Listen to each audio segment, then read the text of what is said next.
Welcome back to Fragrance Updates. Today's episode number 8. We are once again, as you can definitely tell, outdoors in the beautiful mountains of Switzerland.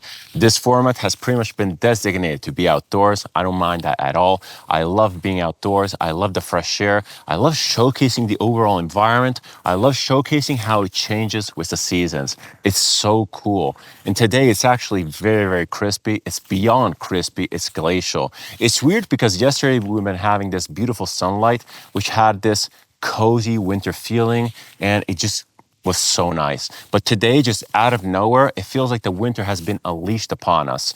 And yeah, I'm definitely expecting the major snowfall of the season to be anytime soon, possibly in the next weeks. And yes, today it's overcast, so that has definitely an impact on the perceived temperature, but yeah, it's pretty cold. Snow. Snow is strange, and I'm not really ready for it. I have to be completely honest. I like snow. I like the initial vibe and mood of snow, but I'm not a snow person. I'm not really into winter sports. I don't do anything of that, and it gets old fast. And here, when it snows, it stays until March. So it is what it is. Thankfully, this year, I'm going to be breaking it up because in February, I'm going to Oman, and that will be a really nice change of pace. Anyway, for today's topic of conversation, for today's fragrance debate, as I was hiking all the way up here, I found myself contemplating on the effects of presentation when it comes to overall fragrance, when it comes to overall fragrance enjoyment. Presentation, as you may know, is very important to me. It's basically a huge part of each video. Each one of my fragrance reviews has a huge part dedicated to presentation.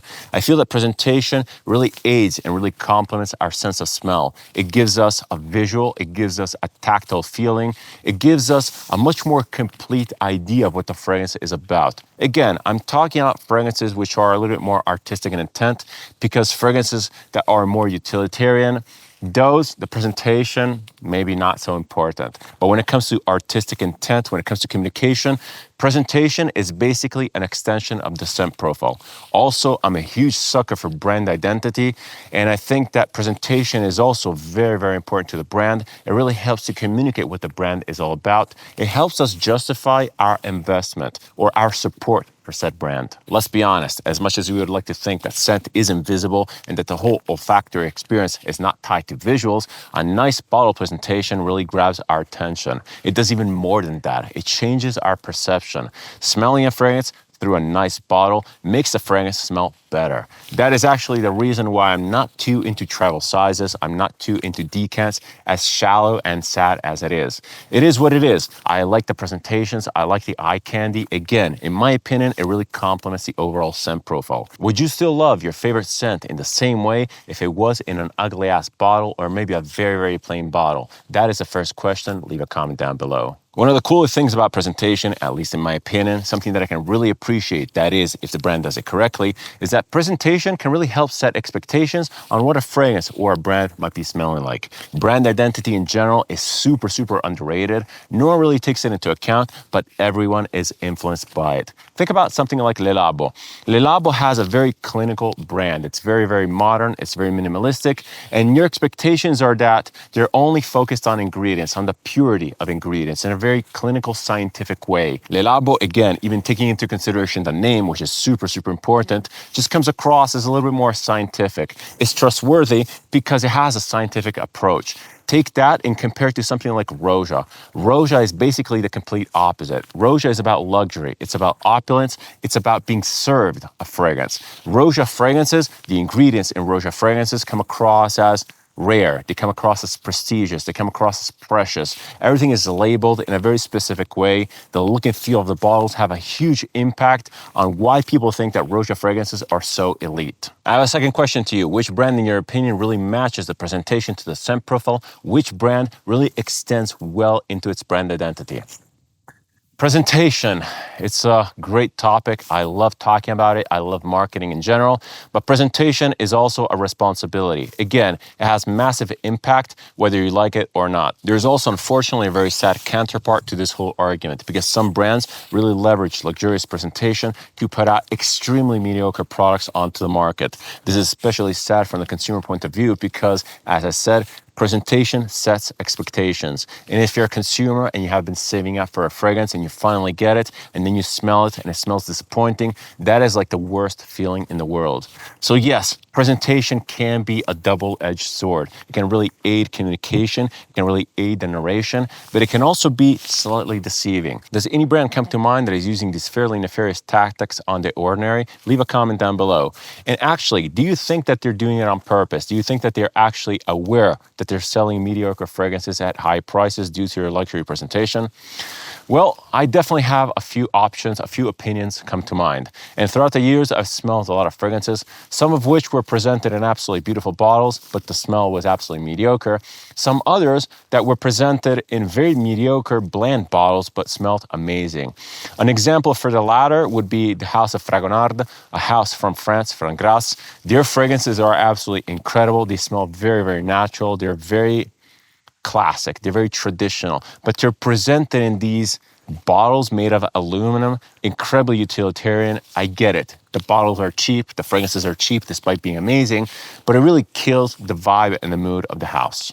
Presentation, packaging, bottle design, box, unboxing, overall considering pros and cons, I feel that it's a net positive, at least for me. I feel that it really enhances my fragrance experience in general. I find myself gravitating towards fragrances that have a nice bottle, something that I connect with, something that I like to pick up and handle. Speaking of handling, there's also the combination of haptics, quality of materials, the way the thing is put together.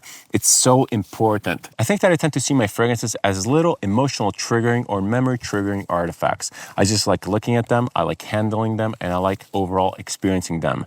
Presentation to me is very important. It really complements the overall scent profile. It really complements the overall fragrance experience. And I think that as humans, it's fairly normal to seek beautiful things, to create beautiful things, or to want to create beautiful things. Heck, we create beautiful fragrances that can be very beautiful, can be very evocative and emotional. So why not follow up and put in a little bit more effort to package these beautiful scents into something which is even more evocative, that can really enhance the overall experience. I'm definitely not saying that every fragrance bottle has to be luxurious for the sake of being luxurious. Not everything has to be super expensive. You don't always have to employ the top quality materials. I'm just saying that you as a perfumer, as a brand, have invested time into making a great fragrance, assumingly. So why not extend that a little bit and put some effort into the presentation, into the communication, and into the brand? It goes a very, very long way, and ultimately it helps the customer. And look, all this being said, obviously, as the first pragmatic person out here, the box, the bottle design, the quality of materials, they don't actually affect the fragrance. They don't affect the actual smell. That being said, I think that they might affect the way you approach a brand, the way you approach a single fragrance. Anyway, before closing off and showcasing some fragrances that I've been wearing lately, I just wanted to pose you two more questions. One is, how important is presentation for you? Leave me a comment down below, possibly express it as a percentage. Is it 10%? Is it 20%? Heck, is it even 50%? And the second question, possibly the most provocative, is the one that I want to close the section with. How ugly does a bottle have to be to detract from a purchase? Again, I think that this is a very fun thought experiment. Leave me a comment down below. I'm very, very curious to know your opinions. But now it's finally time to showcase some fragrances that I've been wearing out lately, some stuff that I've been really, really enjoying in these cold, damp pre-winter days. The first one is one of the best representations of a forest scent ever. It's one of the best fougères in my collection. This one here is Bracken Man by the brand of Amouage, one of my favorite brands. This scent is absolutely magnificent. It smells like the forest in the best way possible. This is actually a true fougère. It's not a barbershop. It does open a little bit fresh because it has this burst of lavender and a little bit of clove, maybe more typical of barbershop, but it does smell like the undergrowth of a forest, like the stuff that's right behind me. It smells piney, it smells green, it smells a little bit incensey, it smells a little bit smoky. It's the best representation of a forest, maybe in the fall, maybe in the winter. I wear this all year round. This is super, super wearable. It's absolutely beautiful. Unfortunately, it has been discontinued, but it is what it is. Prices for this, by the way, are absolutely crazy on the secondhand market. I was very fortunate to grab this for a steal. I got this for $120. basically almost a year ago at this point. Absolutely beautiful. I often refer to this as the ultimate dad scent just because it's so comforting, so reassuring, so planted. This feels like the scent that a more mature man would wear, that has everything under control, that knows how to tackle everything in life, that knows how to take care of his family. I love this. I love wearing this. I wish that it was still in production. I would probably buy more. This could be potentially one of my ultimate signature scents because it's so rich. It's pure amouage. It really showcases a lot of ingredients. It really showcases a lot of facets. It's smoky, it's incensey, it's green. Magnificent. This is an absolutely gorgeous fragrance, definitely one of the best, one of the most wearable from the brand of Amouage. It's so beautiful, so rich, so detailed. I really can't recommend it though because of the stupidly high prices on the secondhand market. But if you can get a sample, do yourself a favor because Bracken Man is definitely worth it.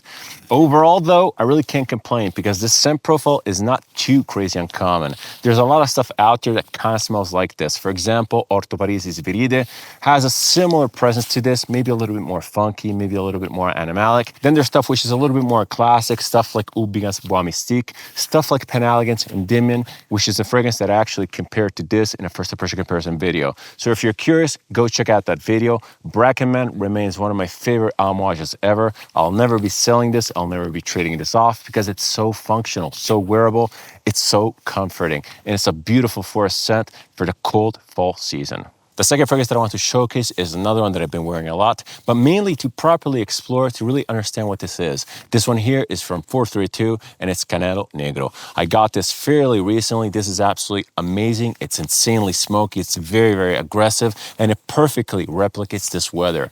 In the air right now, there's a little bit of smoke. You can really smell chimney. You can really smell people making a fire at home. It smells like winter. It smells so evocative. It's not really warm. It's very bitter. It's very dry, but it's so peaceful. It's peaceful in a shamanic way. It almost feels like a smoke ritual. This fragrance, Canado Negro, is all about the very smoky, burnt opening, which is almost reminding me of stuff like Menfushuni's Buio and, dare I say it, possibly even Zoologist T-Rex. It's very, very surprising. The sharpness of the black pepper is almost tear-inducing. It's almost nose-itching. Later down the road, if you put up with the opening, which is incredibly aggressive, you are rewarded with an incredibly docile, smooth scent, which perfectly blends in with your skin chemistry. It's so magical. It's incredibly long lasting and it is very, very smoky and wintry. Directly from Patagonia, 432 is an absolutely amazing brand that I fully want to support. I like what they do. I like how they do it. I like their mentality and mission. They basically want to shed some light on these beautiful forgotten landscapes, on these beautiful local endangered plants. These fragrances are made in Patagonia with Patagonia ingredients. They're not necessarily IFRA compliant. You can definitely tell from the liquid color, but they are art projects. They are beautiful art pieces done in limited quantity. This one here is a standout. It's absolutely amazing. It's still available, and I definitely recommend you guys check it out if you like smoky, bitter fragrances. As much as I like this fragrance, and I really, really like it, I'm not going to be putting in a ton of wears just because it's so limited. It's only 30 mils, and once it's gone, it's gone. This fragrance here is actually part 3 of a 7-part series called The 7 Mestizos to really tell the story of this beautiful landscape. 432, highly recommended. Very, very cool brand, very cool fragrance. If you like burnt, smoky stuff, this one here should be high on your checklist. Last but not least, closing off on a fun one. This one here is actually my scent of the day. This one is from the bombastic brand of Kerosene. This one is Copper Skies. I absolutely love this fragrance. I think that I got this more or less a year ago. I got this in a shop that was dismissing the brand and I got it for fairly cheap.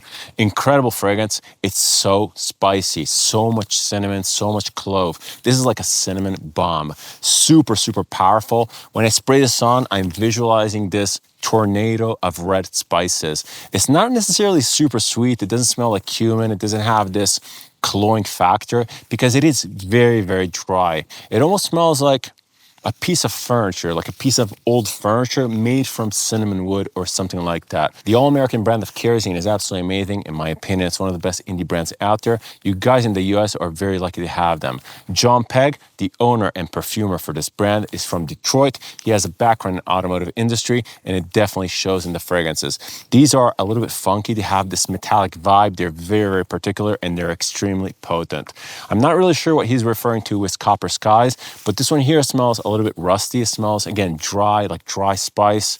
It's possibly a replica of the idea of rust, maybe rust on metal. It's very particular. I love it. It's so comforting, so festive. Again, it's cinnamony, but cinnamony to the nth degree. If you like cinnamon, if you like dry spices and woodiness, this one here, in my opinion, is almost a must try. It's so fun, so invigorating, and so playful, like all of the other fragrances by the brand of Kerosene. And by the way, I even shot a speed dating video for Kerosene, so if you're interested in the brand overall, go check that out. This one here is super, super cool. It's not really for everyone because you have to be into those spices, but if you are, this is great. It will be a wild ride. I'll be wearing a ton of it because it's so festive, so heartwarming, and just so playful. I love Kerosene. This one here is one of the best from the brand, in my opinion. I think I'm done for now. I think that it's time for me to close off this video because I've been sitting out here for way too long. It's getting colder and colder, and it's actually kind of getting dark. It's so surprising how short the days have quickly become. Overall, what are your thoughts on presentation? Do you think that presentation is important? What are your thoughts on the effect of presentation? In my opinion, it's very important and it really affects the overall wear experience. But let me know in the comments down below. Join the conversation, share your opinions. I'm very eager to connect with you guys. Anyway, that's it for now. See you in the next one. See you in the next episode of Fragrance Updates.